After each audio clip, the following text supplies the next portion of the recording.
This minister's son destroys an old veteran's food truck as a prank. Judge Caprio's response will shock you. It was just a joke. Old people are too sensitive. The words hang in the air like smoke, acrid and impossible to ignore. 19-year-old Caleb Monroe stands at the defendant's table with his hands in his pockets. His expression somewhere between bored and amused, like this entire proceeding is another story he'll tell his friends later for laughs. He doesn't look at the elderly man sitting in the front row, the one whose hands are calloused from 50 years of work, whose food truck sits in an impound lot with a smashed generator, ruined supplies, and graffiti spray painted across the side panels. He doesn't see what everyone else in this courtroom sees, that what he destroyed wasn't just metal and machinery. It was a livelihood, a routine, a way for a 78-year-old Navy veteran to wake up every morning with purpose. Walter Briggs sits perfectly still, his hands folded in his lap, his face weathered by decades of service and struggle. He doesn't interrupt. He doesn't shout. He's learned over 7 decades that dignity doesn't require volume, that some people only understand consequences when they're forced to live inside them. His food truck, Walt's Wagon, has been parked at the same corner of Federal Hill every weekday morning for 6 years, serving breakfast to construction workers, office employees, and veterans who can't always afford a hot meal. It's not a hobby, it's not a side project, it's survival. It's the difference between paying rent and falling behind.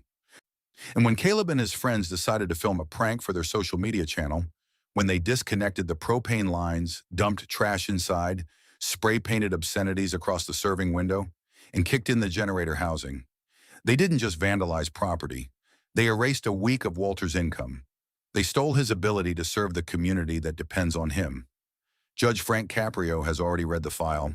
He's seen the security footage, watched the cell phone video Caleb posted online, reviewed the repair estimate that Walter can't afford to pay up front. He knows that some lessons can't be delivered with fines and lectures alone, that real accountability requires understanding the weight of what you've broken. And he knows that the young man standing before him has no idea what he's really done. Tell us where you're watching from. The clerk rises from her desk, her voice steady and professional as she glances at the docket. The courtroom feels heavier than usual, the air thick with unspoken disappointment. Case number 2021-TR-7734, the City of Providence versus Caleb Monroe. Charges include vandalism of commercial property, reckless conduct, disorderly behavior, harassment, and leaving the scene of criminal damage. Mr. Monroe, please step forward. Caleb walks forward slowly, his sneakers squeaking slightly against the tile floor. He glances at Judge Caprio, then away, as if eye contact would require more effort than he's willing to give. His lawyer, a tired-looking public defender named Mr. Garrett, stands beside him with the expression of someone who's heard this story too many times before. Judge Caprio watches Caleb with the kind of patience that comes from decades on the bench, from seeing every type of defendant walk through these doors. He's seen the scared ones, the angry ones, the remorseful ones. But dismissiveness is different. Dismissiveness doesn't recognize harm because it doesn't recognize consequences as real.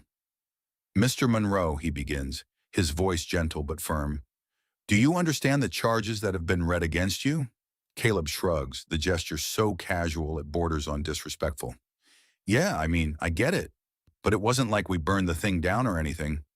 You vandalized a veteran's food truck. You destroyed equipment.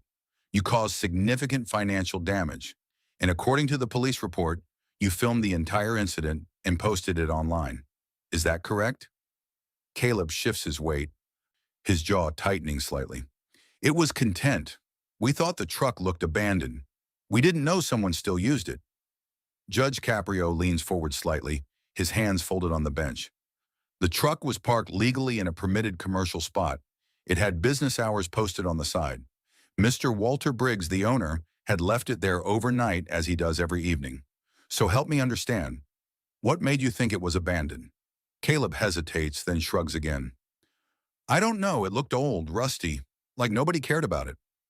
And that gave you permission to destroy it? We were just messing around, making people laugh. It's not that serious. 9:03 a.m. The silence that follows is suffocating.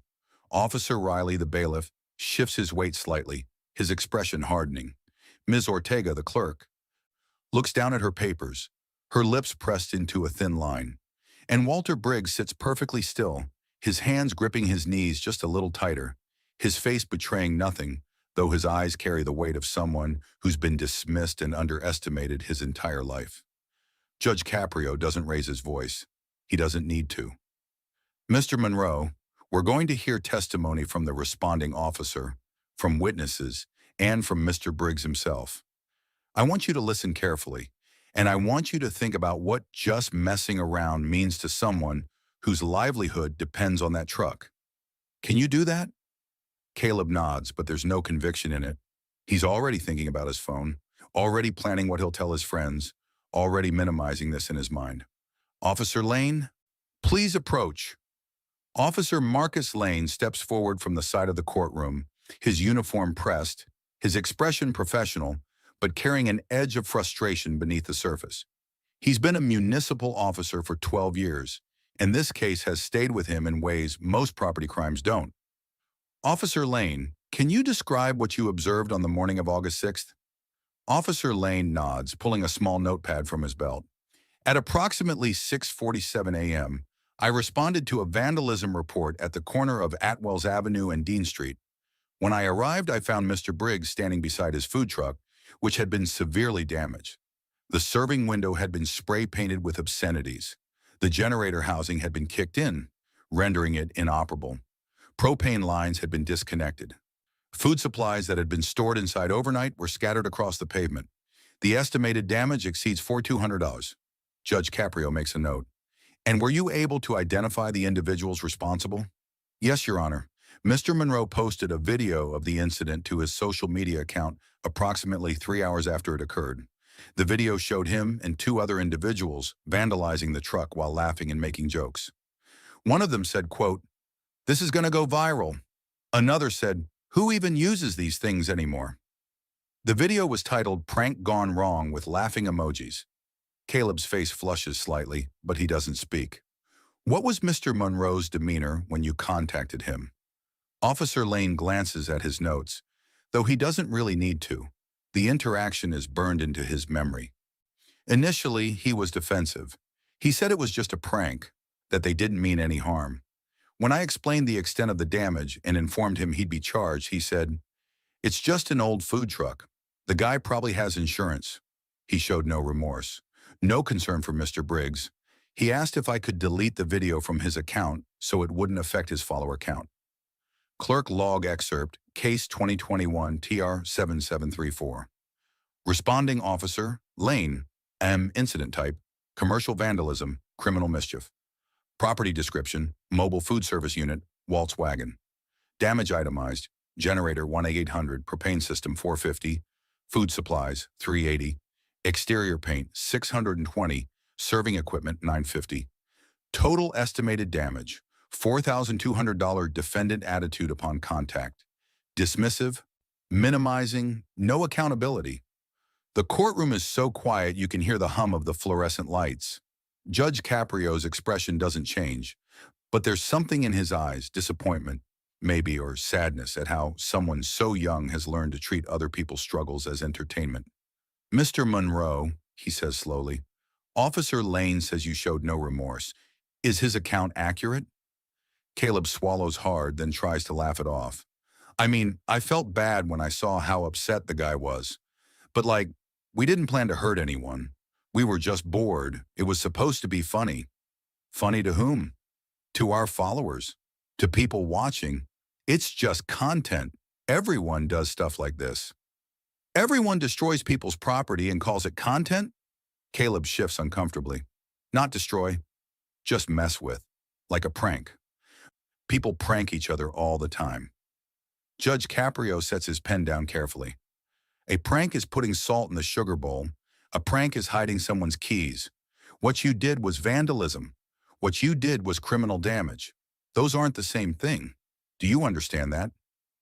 Caleb opens his mouth to respond, but Judge Caprio raises one hand gently. Before you answer, I want you to hear from Mr. Briggs, because this isn't just about property damage. It's about understanding that your actions had real consequences for a real person. Mr. Briggs, would you please come forward?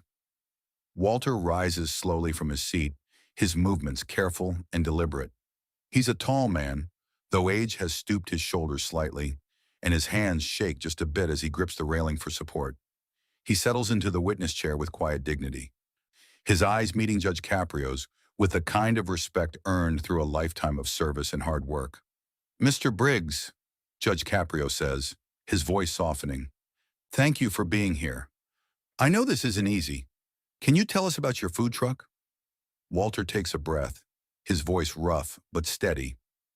"I bought that truck 6 years ago with my Navy pension savings.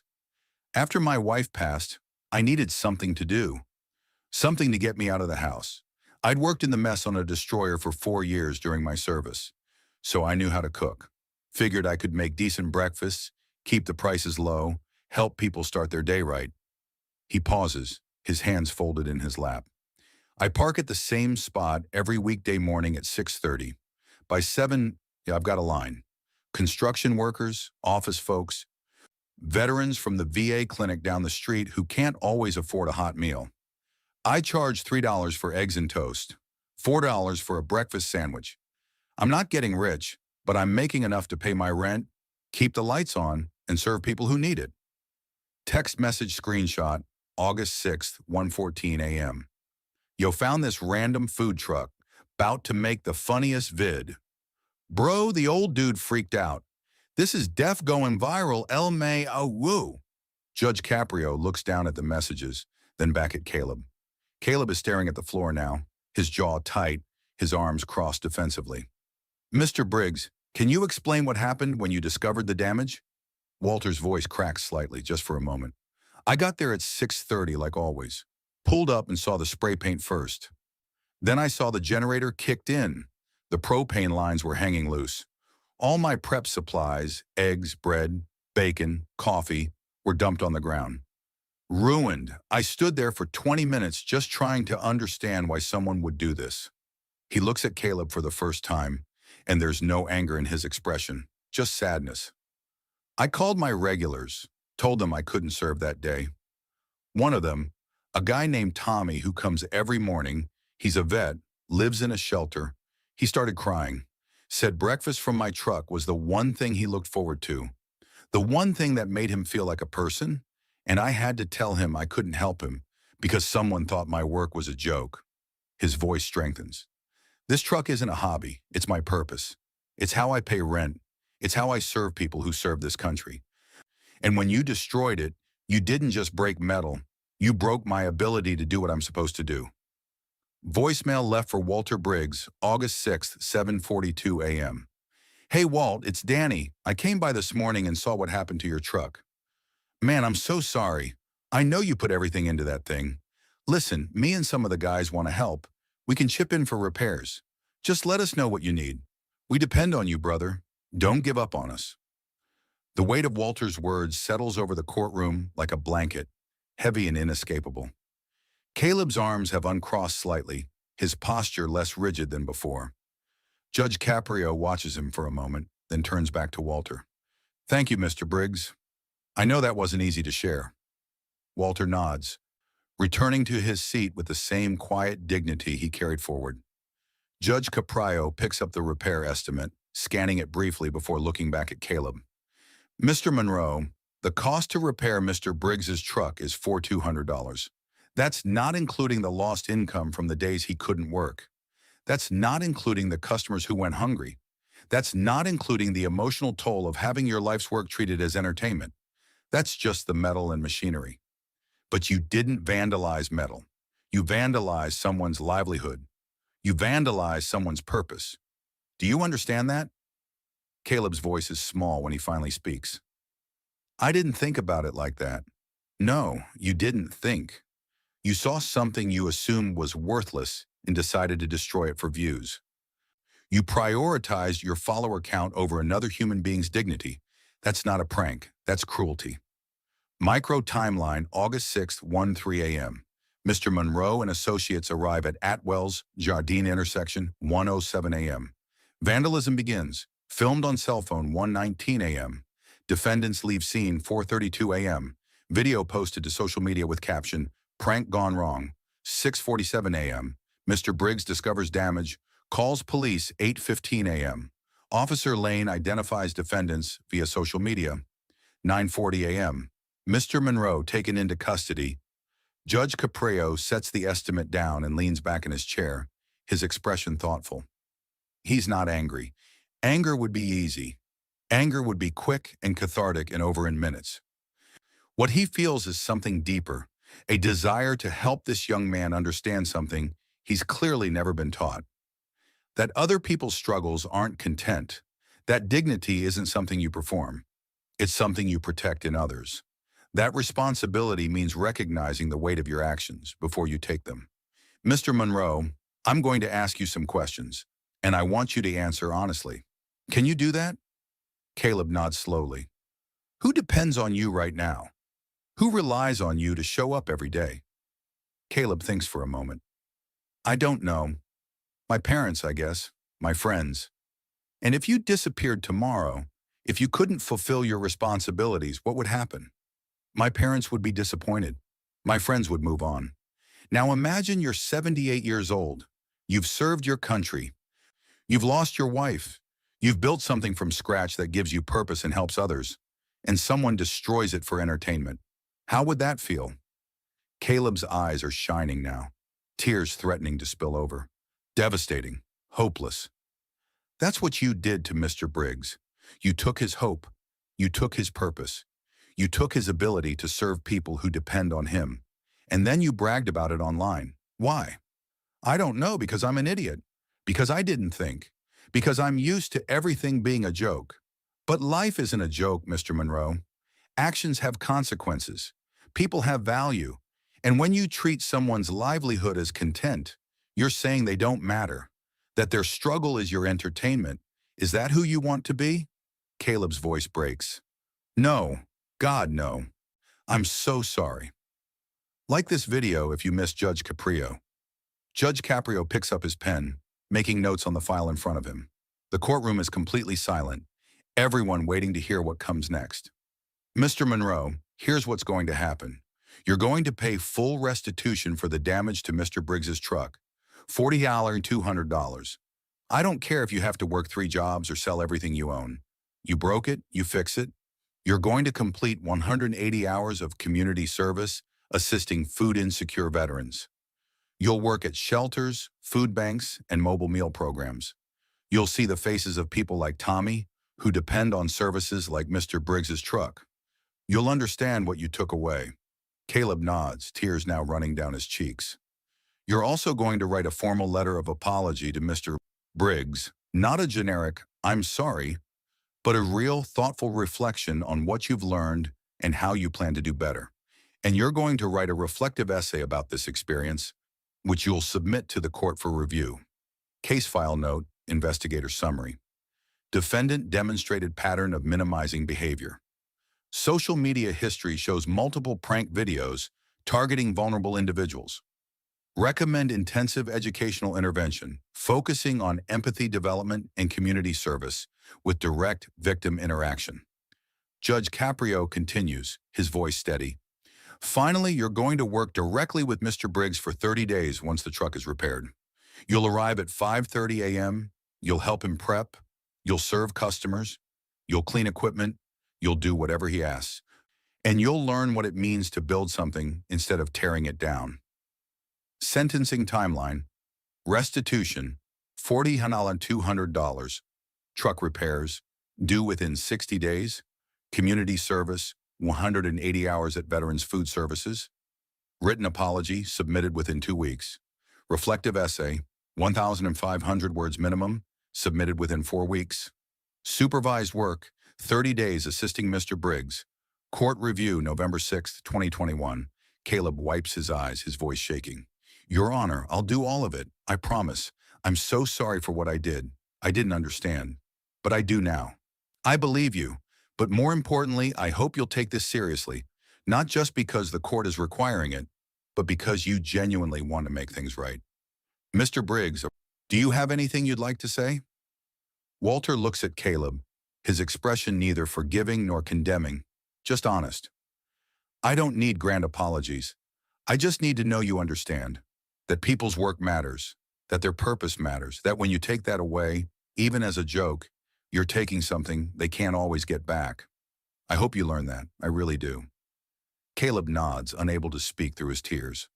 You have 90 days to complete the initial requirements, Judge Caprio says. The supervised work will begin once the truck is operational again. If you complete everything to my satisfaction, we'll review your case in November. If you don't, there will be additional penalties, including possible jail time. Do you understand? Yes, Your Honor. Then we're adjourned. The gavel falls gently, and the courtroom begins to empty. Caleb stands frozen for a moment, watching as Walter makes his way toward the exit. He wants to say something, to apologize right now, but the words feel inadequate. So he just watches him go, knowing that this is only the beginning. The first week at the Veterans Food Bank is humbling in ways Caleb didn't expect. He arrives in jeans and a donated t-shirt, his phone left in his car at the coordinator's request. The facility is a converted warehouse filled with industrial refrigerators, prep tables, and a line that stretches out the door every morning at 7:00 a.m. sharp. The coordinator, a former Marine named Marcus who lost his leg in Afghanistan, gives him a brief tour. You'll be helping prep meals, serve on the line, and clean equipment, Marcus explains. Most importantly, you'll talk to people. Listen to their stories. Understand what these meals mean. Got it? Caleb nods, though he's not sure he does. His first assignment is helping prep breakfast sandwiches for 200 veterans. He works beside a woman named Rita who's been volunteering for 15 years, and he watches as she moves with practiced efficiency, assembling each sandwich with care. Why do you do this? Caleb asks after an hour of silence. Rita doesn't look up from her work. Because my husband was a vet. He struggled after he came home. Couldn't hold a job. Couldn't afford regular meals. Places like this kept him alive when I couldn't. When he passed, I promised I'd keep helping. That's why. Caleb thinks about Walter, about Tommy crying on the phone, about all the people who depend on something bigger than themselves. The second week is harder. He works the serving line, handing out plates to men and women who've served their country, who've sacrificed parts of themselves, who now stand in line at a food bank because they can't afford breakfast. One man, a Vietnam veteran named Carl, thanks him 3 times for a single plate of eggs. You don't have to thank me, Caleb says quietly. Carl smiles, his eyes tired. Son, when you've gone without, you thank everyone who gives. It's how we remember we're still human. Caleb thinks about that all day, about what it means to be seen, to be valued, to have someone treat your hunger as important. By the 4th week, something has shifted. He stops checking the clock. He stops thinking about his social media accounts, his follower count, the videos he's missing. Instead, he starts paying attention to the people around him. He learns Carl's story, Rita's story, Marcus's story. He learns that service isn't about grand gestures. It's about showing up, about seeing people as people, not content. Community Service Log, September 18, 2021. Hours completed, 126, 180. Supervisor notes, significant transformation observed. Mr. Monroe arrived resistant and defensive. Now demonstrates genuine engagement and empathy. Veterans report positive interactions. Recommends continuation of current placement. The letter to Walter takes him 2 weeks to write. He goes through draft after draft, each one feeling too performative, too hollow, until he finally strips away all the clever language and just writes the truth. Dear Mr. Briggs, I don't know if you'll ever forgive me, but I need to say this anyway. I'm sorry. I'm sorry for destroying your truck. I'm sorry for treating your work like a joke. I'm sorry for posting it online and bragging about it. I'm sorry for being so blind to what your truck actually meant. I've spent the last month working with veterans who depend on food services like yours. I've met people who've sacrificed everything for this country and now can't afford a hot meal. I've seen what it means when someone shows up for them, when someone treats them with dignity. And I've realized that's what you do every single day. Your truck isn't just food, it's hope, it's routine. It's proof that someone cares. And when I destroyed it, I destroyed all of that. I took away something I had no right to touch. I can't change what I did, but I can promise you this. I will never treat another person's work as content. I will never mock someone's struggle. I will never be that careless again. and I will spend the rest of my life trying to build things instead of tearing them down. Thank you for not giving up on me. Thank you for giving me a chance to make this right. With deep shame and gratitude. Caleb Monroe. He submits the letter to the court with shaking hands, wondering if it's enough, knowing it probably isn't. The supervised work with Walter begins on a cold Monday morning in late September. Caleb arrives at 5:30 a.m., the truck now repaired and gleaming under the streetlights. Walter's already there, prepping the grill, organizing supplies, checking propane connections. He nods when Caleb approaches. You're on time, good. Yes, sir. Don't call me sir. I work for a living. Call me Walt. Caleb smiles nervously. Yes, Walt. The first day is brutal. Caleb learns how to prep ingredients, work the grill, manage orders, handle cash, clean equipment. His hands blister from the spatula. His back aches from standing. His ears ring from the constant chatter of customers. But he doesn't complain. He just watches Walter move through the routine with practiced grace, serving each customer with genuine warmth. Morning, Tommy. Usual today? You know it, Walt. Extra hot sauce. You got it, brother. Caleb hands Tommy his plate, and Tommy looks at him with surprise. You're new. Yeah, I'm helping Walt for a while. Good, he needs the help. Works too hard for an old guy. Walter laughs, waving Tommy off. Old guy's gonna outlive you, Tommy. You watch. The second week, Caleb starts to understand the rhythm. He learns the regulars' names, their orders, their stories.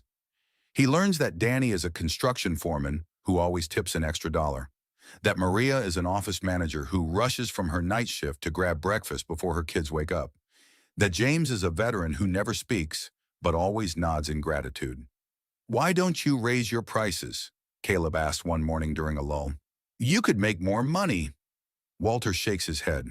I make enough. These folks don't. That's the whole point. You don't serve people to get rich. You serve people because it's the right thing to do. Caleb thinks about that, about doing things because they're right, not because they benefit you, about building something that helps others instead of building a follower count. By the third week, something changes. Caleb arrives early without being asked. He preps ingredients the night before to make mornings easier. He suggests menu additions that customers might like. He starts to care about the work, not because the court ordered it, but because he sees what it means to the people who line up every morning. One day, Tommy doesn't show up. Walter notices immediately. That's not like him. He's here every day. Want me to check on him? Caleb asks. Walter looks surprised, then nods. Yeah. He stays at the shelter on Broad Street, room 14. Caleb leaves the truck and walks 3 blocks to the shelter. He finds Tommy sitting on his bed, his eyes red. Hey, man, you okay? Tommy looks up, surprised. Just having a rough day. Didn't feel like leaving. Caleb sits down beside him. Walt was worried. So was I. Can I bring you breakfast? On the house. Tommy's eyes well up. You don't have to do that. I know, but I want to. You're part of our morning. It's not the same without you. He brings Tommy a plate, sits with him while he eats, listens as Tommy talks about his struggles, his loneliness, his fear of being forgotten. And Caleb realizes this is what Walter does every single day. He shows up, he listens, he reminds people they're not alone. Service log entry, October 15, 2021. Mr. Monroe has completed supervised work requirement with exemplary performance. Mr. Briggs reports significant growth in responsibility, empathy, and work ethic.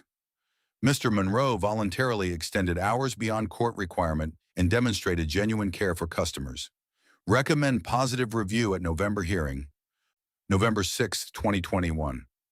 Caleb stands in the same courtroom where this all began, his hands clasped in front of him, his posture humble. Walter Briggs sits in the front row, his truck back in operation, his routine restored. Judge Caprio reviews the file in front of him, then looks up. Ms. Ortega, what's the status update? The clerk rises, adjusting her glasses. Your Honor, Mr. Monroe has completed all requirements. 180 hours of community service verified by the Veterans Food Bank. Restitution paid in full. Written apology and reflective essay submitted and reviewed. Supervised work with Mr. Briggs completed with exemplary performance. Supervisor notes indicate Mr. Monroe voluntarily extended his service beyond the required 30 days. Judge Caprio nods, then turns to Caleb. Mr. Monroe, I've read your letter. I've read your essay. I've spoken with Marcus at the food bank, and he tells me you're still volunteering there even though you've completed your hours. Is that true? Caleb nods, his eyes bright. Yes, Your Honor. I want to keep helping. I've learned so much from the people there. They've taught me what service actually means. And what have you learned? That people aren't content. That struggle isn't entertainment. That building something meaningful is harder than tearing something down, but it's the only thing that actually matters. And that every person I meet has a story that's more important than my ego. Judge Caprio smiles just slightly. Those are important lessons. Mr. Briggs, do you have anything you'd like to add? Walter stands, moving to the front with the same quiet dignity he's carried throughout this process. He looks at Caleb, and there's something in his expression that wasn't there before. Not quite forgiveness, but something close. Respect, maybe. Or hope. I received your letter. I watched you work on my truck for 30 days, and I want to say this publicly. You showed up. You worked hard. You cared about my customers. You learned what it means to serve people instead of using them. That matters more than any apology. Caleb's voice shakes. Walt, I'm so sorry for what I did, for how I treated your work, for how I treated you. You deserved better, and I promise I'll spend the rest of my life trying to be worthy of the grace you've shown me. Walter reaches out, and after a moment, Caleb takes his hand. Then that's all I can ask for, son. Judge Caprio picks up his gavel, but before he brings it down, he speaks one more time. Mr. Monroe, this case is closed, but I hope the lesson stays with you, because the world needs people who build, who serve, who see others as fully human. I believe you can be that person. I believe you already are. Subscribe if you're over 50 and love real justice. The gavel falls softly and Caleb exhales, tears streaming down his face. He turns to Walter, who nods once, then begins to walk toward the exit. Caleb follows him, and as they reach the door, Walter turns back. You still want to work the truck tomorrow morning? Caleb's face lights up. Really? Really, 5:30 a.m. Don't be late. I won't, I promise. They walk out together, side by side, and for the first time in months, Caleb feels like he's finally building something that matters. Not for views, not for followers, but for the people who show up every morning looking for a hot meal and a reminder that someone cares. And he realizes that's the only content that actually counts. Dramatization for storytelling and education, not legal advice or reporting.